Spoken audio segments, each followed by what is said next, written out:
And now, it's Lunchtime with Ira, live from the Las Vegas Hilton. How do you see yourself evolving in the sense of when you first started? Yeah. Many years ago, when you were just barely a sperm. 24. Can I say that? Yeah, you can say what you want. But how do you see your approach to music changing over that period of time? I love the standards, and it's created such a great repertoire for me to sing from. At the same time, though, I want to create new music that my idols have not done. So I want to write new material that can be produced in a way that the kids are listening to now, that we can approach. We can basically introduce the old music, but as well as new music. When you see our gigs, depending on the venue, we'll attract a different crowd. So if we play a club crowd, we're attracting mostly like 20 to 25-year-olds. When we do a theater crowd, we're hitting the 35 and up crowd. Either way, it's amazing because we're introducing this music back to people who have never heard it before. And also, too, you're scaring people because you're coming out looking very young, and here you sing standards, some in a Great American Songbook, some of your own compositions. That's right. And yet you have the appeal, as you say, from both demographics in that sense. Absolutely. I mean, even when Tony Bennett and Nat King Cole and all those cats started off, you got to start somewhere, right? You can't start at 50 and sing all these songs. You're right. So no, you have to it's been, the older I get, the more I learn, and the more I learn, I know nothing, which means I have to learn more. Very wise philosophy. Wise ass, maybe. Now, I was thinking about, while you were talking about how you recorded, as you know, you had so many duets where you have Nat King Cole and his daughter, for example, Natalie Cole, where they sang, and Nat was long gone by that time. I was thinking of a Matt Dusk album where you sing with yourself, both voices. Well, I want to do that, but I want to bring you as doing a duet. I could do that. What song do you want to do? Whatever you want. How about Where or When? Sure. Okay. You start. Go ahead. Well, not right now. No, my voice is off. It seems we've stood and talked like... Okay. How do you do that? How do you sing so effortlessly when the rest of us struggle through in the shower and we don't want to be embarrassed? Are you kidding me? Everyone's an amazing shower singer, and you know it. Of course. But what happens when you step out of the shower? How do you maintain that quality? The rest of us step out of the shower and the voice goes. Alcohol, mainly. What formal training did you have? Well, when I was 7 years old, I started singing classical music, and I toured around the world with a choir, so I got very used to that touring environment. When I was 17, I'd never heard jazz music before, and someone introduced me to Sinatra and Ella Fitzgerald, discovered what karaoke was, and spent a lot of nights at karaoke places. I will tell you, though, that both Sinatra and Fitzgerald never appeared in a karaoke bar. Are you saying now that you did? So there's a difference already. Well, yes, I definitely have a leg up with the karaoke. Are you still doing karaoke? I just did. Okay. That's what it was. Well, in a way, but I love singing anytime I'll get the chance to. But when I go to a karaoke joint, I'll definitely sing something outside my box. Right. Like I'll sing Can't Touch This, MC Hammer, American Pie, maybe. You sing House of the Rising Sun? I'll leave that to you again. Okay, later on in the show. I don't want to show you up. Todd, our next guest, will sing together. But then I went to a university, studied under a very old a pianist who basically played with the best, all the way from Zoot Sims to actually played with Ella Fitzgerald, and he taught me all the phrasing that Ella knew. Amazing. And I spent 4 years with him, and 5 years now I've been just singing all about the lyric.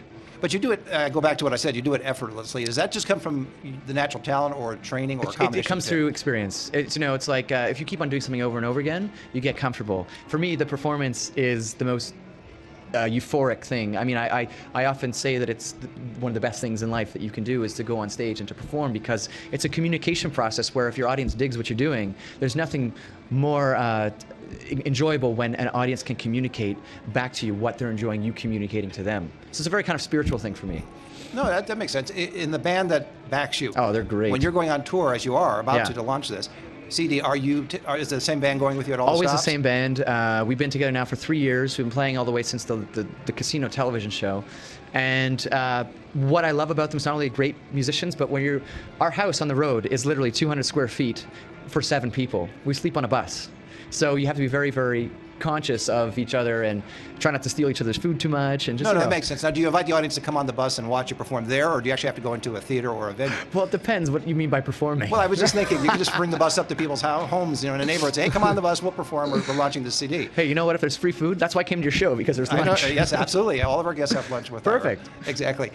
When you do a tour, do you like traveling versus being in one spot? I mean, Las Vegas is the only place that I love being centered in, because your audience is consistently changing. When you're on the road, though, I love it because every night you're meeting new people, you're discovering new things. You have the stories where you drink too much one night and you miss the bus and you have to fly out to the next. I mean, the stories are they're a lot of fun, and to spend time with the people that you enjoy being with is a riot, man. I got the best job in the world. What can I ask for? When you put this together back in town. Yeah. From my point of view, and that's why I introduced you in a way, you're back in Las Vegas. To me, that's back in town. Now, others may say, well, back in town means some city in Canada or Hollywood or Absolutely. New York. Where actually is in town when you want to make it in town? Well, I mean, my dream still is to be centered in Las Vegas eventually. I mean, I do have a residence here, and I travel between Toronto and Las Vegas. The one reason why I want to be here is, again, because so many people, it's a transient town, and it's amazing because... Oh, wait. Well, it's not that transient. I've been here 28 Yeah. years. What are you talking about? Transient? You're a rarity, though. I mean, it's like when you ask someone where you're born, very rarely do people say, I was born in Las Vegas.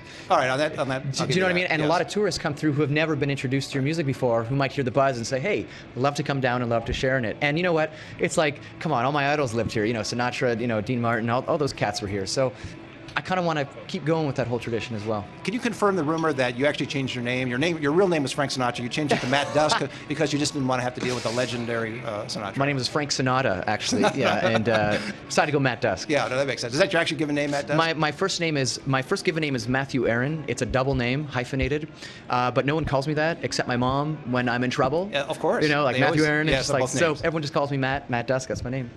And when you sit down and write, do you write with a partner? You know what? It depends on my mood. You know, it's just I love writing with people because they can bring the strengths that I don't. But if you have. agree to write with, say, person A, it can't be just a mood, because if you write something together, you can't say, okay, now I'm going to go to person B, even though you wrote most of the song, because they want the credit. Well, you know what? To me, I don't care about the credit and the amount of cut. To me, it's all about the best song. Because if the song's a hit, if you get 50%, Right.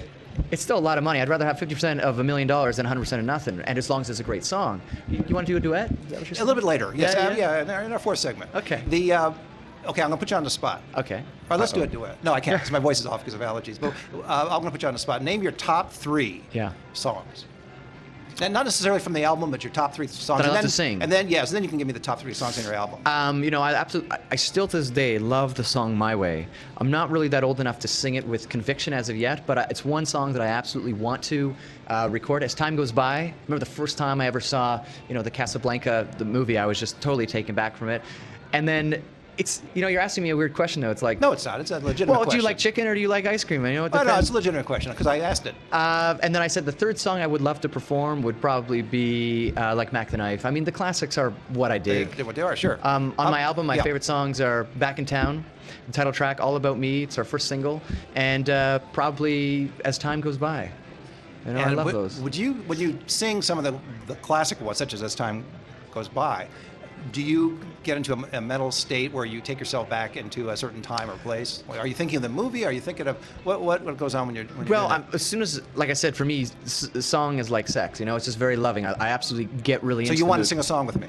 See, it's going to be awkward, Matt.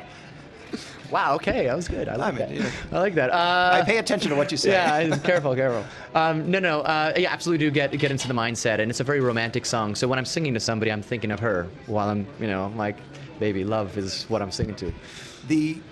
Okay, one more quick question, and Okay. I'll let you go. But in terms On of the the spot. composers, there's so many. You mentioned Ira George Gershwin, you Yep. mentioned Cole Porter. If you had to rate your favorite all-around composer of any particular standard, would that be putting you on the spot? No, you know, I think Cole Porter is definitely my favorite, just because you have to understand these writers back in the day. The reason why there's not songs like it anymore Yeah, is why is that? I never could figure out what it back is. then the songwriters were high society, right? These were the elite positions. The guys would basically go around and study everything about the English language. They would study Shakespeare. They would study the grammatic influences of past amazing writers, and then they would try to outwit each other with their lyric, which makes their stuff so incredibly complex but simple. You know, these songs are literally only 35 seconds long, but everybody knows what you're singing about. Like Fly Me to the Moon and Bart Howard. I mean, that's one of the shortest songs, but everyone knows right away. Well, you don't mean the whole song is 35 seconds. Like you mean just the song basic. is, but people, you just keep on repeating it, and correct, repeating it, right. repeating But it. the song usually about 2.5 minutes, 3 Yeah. minutes. But you're right, the basic lyrics are there. Do you find that, last question, the difference or the challenge for you, which is more important, the lyrics or the melody? Lyric for me is king. It's the most difficult thing to do. Melody, I find, is easy because melody is determined on if you keep on playing something, can you still hum it in your head? That's easy to do for me. Lyric, though, is you have to be witty. You got to be, and I know you're witty. I know you are. You could be try. a great lyricist. Thank you. Maybe we should write together. Okay. Okay. Oh my gosh, you agreed. All right. So if people want to follow Matt Dusk wherever he goes, Yep. you have a website, I'm sure. MattDusk.com. Also, if you go to the Universal Music website, we're on Universal Music Records. Just type in my name, Matt Dusk, like the sunset, and you're there. You're there. Or Matt like a doormat. Yeah. Either one. Well, 2 T's, not Aren't 1 T. you on doormat.com as well? No. No. Or MySpace. Are you on MySpace? I am not on MySpace. I'm perfectly I want to anonymous add you as a there. friend. All right. You can do I've got that. 3,000 friends. How many do you have? Thanks No. so much. I'm real privileged. Thanks, Matt. Thank you very for much, being Ira. on. That's Matt Dusk, of course, whose new album, Back in Town, is out April 3rd.